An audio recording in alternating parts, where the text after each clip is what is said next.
एक भूतिया हॉस्टल। यह कहानी एक पुराने और मशहूर हॉस्टल की है जिसका नाम था शांति निकेतन हॉस्टल।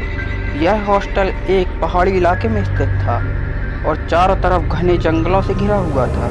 यहाँ आने वाले नए छात्र हमेशा इस हॉस्टल के बारे में अजीब कहानियाँ सुनते थे, लेकिन उन्हें इन कहानियों पर विश्वास नहीं होता था। एक दिन 3 दोस्त राकेश, सुमित और आर्यन हॉस्टल में आए।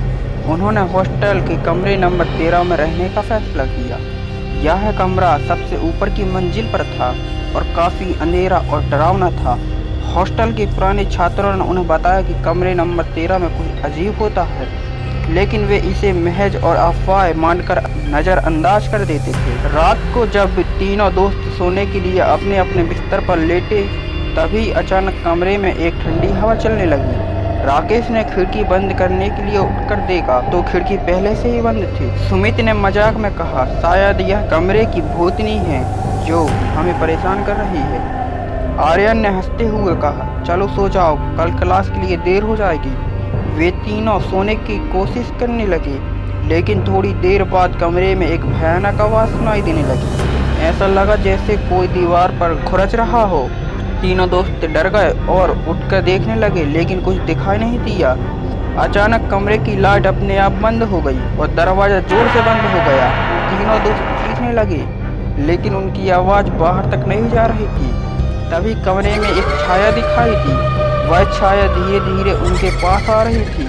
राकेश ने हिम्मत करके पूछा, तुम कौन हो? छाया ने उत्तर दिया, मैं इस कमरे की आत्मा हूँ।